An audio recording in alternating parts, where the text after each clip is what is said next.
Greetings once again from the corner on the deck. Yesterday we got ourselves a pretty good rain around here. It hasn't rained in about a month and a half, and it's been scalding hot, just about ruined my garden, cooked everything. We watered every day, but we just could not compete against that Arkansas sun. Nice rain yesterday, temperature dropped afterwards. Oh, it was really nice. We enjoyed it. A few days ago, I was contacted by my son who lives up in the northern part of the state, and he said that a friend of his, an older gentleman that he works with, has a console radio, and he had told his friend that I, dabble as a hobby in repairing vintage radios, and his friend said, well, look, I've got this console radio I'd like to get operational. Do you think your dad could fix it for me? So, my son called me up and said, what do you think? I said, well, of course I can fix it for him, or at least I'll give him, the old college try. Can't ever guarantee anything with these vintage radios. But he's a friend of my son's, so therefore I'm going to do my best.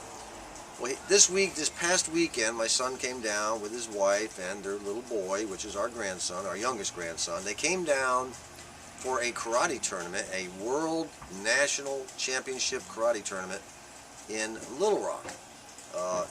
Big time, big event, really enjoy those things. Both my son and his boy competed in the tournament. They did pretty well, actually. Took home a few trophies. But there were people from everywhere. I mean, Europe, South America, down in Mexico. There was people all over the United States. Folks here from Bangladesh, South Africa, and it was just a lot of fun. I just love those tournaments. And when he came down for the tournament, of course, he hauled this radio down with him. It was a floor model, but I didn't expect it to be a large floor model. It has a turntable in it, but the turntable's on the side, not underneath like you would expect in a standard floor model radio. This is a large console unit, and it turned out to be a Zenith from 1941. The model is 6S597. And nice little radio, but boy, it's got some problems. The Zenith wave magnet wire is broken off, so that'll have to be figured out where it goes. Somebody's been in here and really messed things up. Okay, the next thing we have is a couple of wooden boards that somebody stuck underneath the chassis here. See that board there and that one there to raise it up. The reason they did that is because, see that insulator right there in the corner, that kind of yellowish thing? It's missing from over here. There's just a big old hole there. See it? Right down in there. Big old empty hole where it should be. And we have a hole right there in the front of the cabinet. And we have a hole over there, if you can see it on the other side of that transformer, that goes through the cabinet.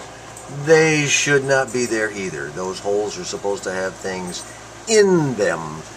Okay, like I said, someone's been in here. Now I've unplugged everything. I still have to unplug that little plug right there. And I have to unfasten this one from the chassis. Okay, well, we're going to have to remove this chassis from here so I can look underneath it, so we can both look underneath it and see what's there. So, as you can see, this one has already been disconnected on its own accord from these two wires right here. So, let's do a matching pair here. Oh, too late. It's cut. Alright, let's yank this thing out from the rear now. As you can see, this is a pretty large console radio. Fairly wide, fairly deep. And it has two doors in the front.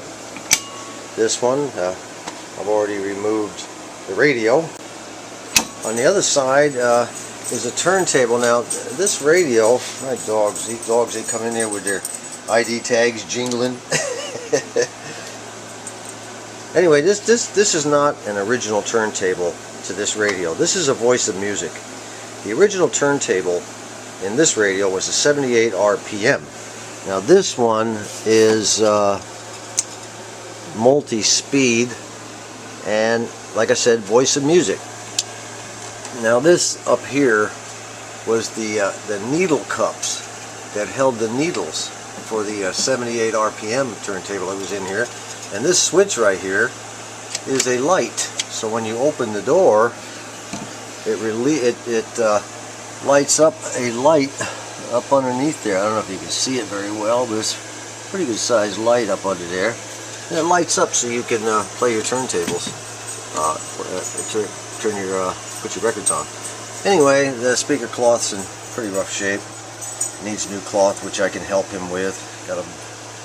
And over here we have a big open hole for storage space. And over here we have a up and down for the original 78 RPM records.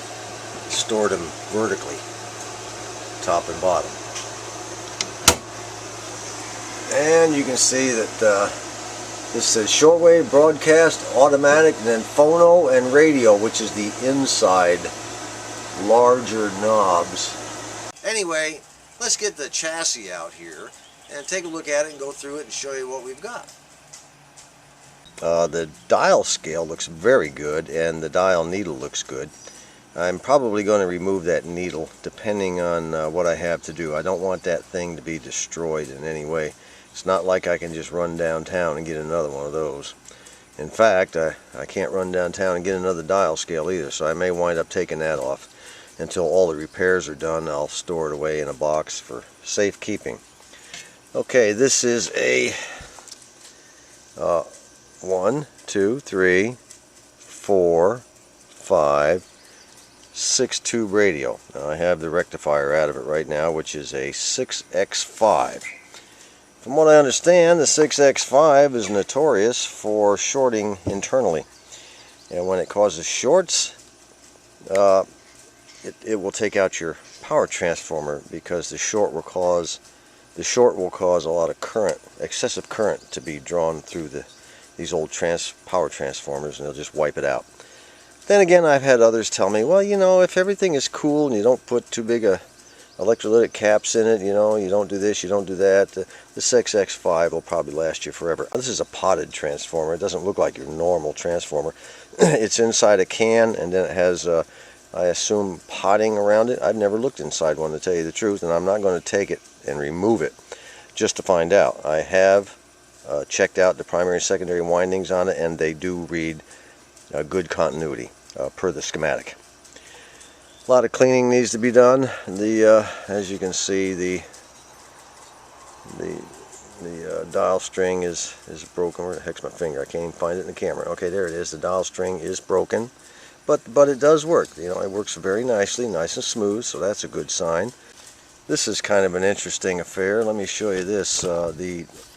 Someone had been in this radio, of course, and they disconnected let me see where I can find it here. They disconnected, where are you? Yeah, there you are.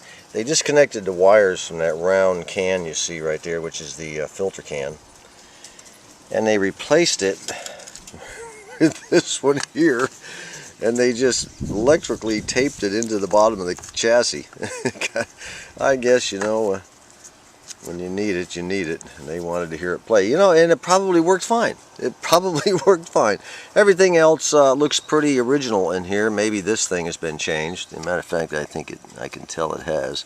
This is another electrolytic capacitor that's been changed. But all the rest of the paper and wax caps appear to be original. The resistors, the dog bones, appear to be original. And I don't see anything really glaring that I'm concerned about underneath the chassis. So we can go ahead and put a terminal strip there, put some new electrolytics in, connect them up properly, and change out this electrolytic, and you know, check every resistor for proper resistance. If it's too high or too low, out it comes, and a new one will go in. New modern resistor will go in. I hate to take the dog bone resistors out. They call them dog bones because they got a little lump on each end, and they look like a dog's bone. And of course, all the wax capacitors, no problem there at all. I got plenty of those. I have not yet ohmed out the IF cans. I will do that later. These two cans, they're just little transformers inside the can. I got a primary and a secondary, and I'll ohm them out per the schematic with my multimeter to see if they're good. This has a 6F6 output tube, by the way, single-ended, or single output tube, I guess is what I should say. And the biggest problem we have is the cosmetics of the external components. This is, I don't know how these knobs got like that. Look at this thing. That's terrible looking. And the back, you can see over the years, someone kept tightening these screws up, these set screws up, and it smashed and broke. Right here you can see this, it's just all busted to pieces because they over tightened it. Same thing with this one. Looks like, if I didn't know better, I think somebody took a cigarette lighter to this thing. Anyway, they smashed, and this one's not quite as bad, but you can see that it is cracked on this side right here. I'm trying to find new ones. I spoke with the owner, and he says, hey, look, if you can't find new ones, find anything that'll work, He said he's not all that picky about it. The chassis was held in by two screws. One was a standard fine threaded bolt, and the other one was a sheet metal type bolt, and it was rusted in. You can see I had to take vice grips to get this thing out of the chassis, which again is typical for old stuff. People used whatever they had back in the old days, or even in the more modern days, I guess. This is the cushions that the chassis sits on. You can tell they're supposed to be rubber, but they're hard. They're hard as a rock. So I'll be getting some new of those also. This is the base button. The way this thing works is it mounts on each. There's one on either side of the dial scale in the cabinet, and they mount in a hole that I showed you, and it lifts out. And when it lifts out, it is apparently, the way I figure it, when it lifts out, there is no base. But when you push it in, it makes contact with these little rivets in there on each side of those two fingers, and then of course makes contact across these two here, which engages a capacitor. This one over here is your treble. Same situation. The only problem is, this is the mounting clip right here that mounts this mechanism into the cabinet, and it is broken off of this one. You can see it's supposed to be right down there. You can see where it's missing down at the base down there. What am I going to do about that? I haven't the foggiest idea. One other thing I wanted to show you here. This is a piece of wire that came out of the bottom of the chassis. I clipped it out, and as you can see, part of the insulation is missing. This is old rubber coated wire, rubber insulated wire that they used back in the 30s and early 40s. Throughout the years, it's become very, very dried out and brittle. And this chassis has about 50% of the wiring is like this, and it has to go. I'll have to remove every bit of it, because if you take the wiring and just kind of crumble it in your hand, you can see how all the insulation just falls right off. This is not good. If you have a radio that has wiring like this, get rid of it. Not the radio, the wiring. It's been about 4 days since I filmed all that stuff, and since then I've had a chance to change out a couple capacitors under that radio, swap out some of that crumbly rubber insulated wire. We still got quite a ways to go though. I'm sandwiching the repair and restoration of this radio in amongst a couple other radios I'm working on all at the same time, which I don't usually do, but that's just the way it's working out. Incidentally, the owner's name is John, my son's name is John, and his son's name is John. So on behalf of those other 3 Johns from the corner on the deck, this is John.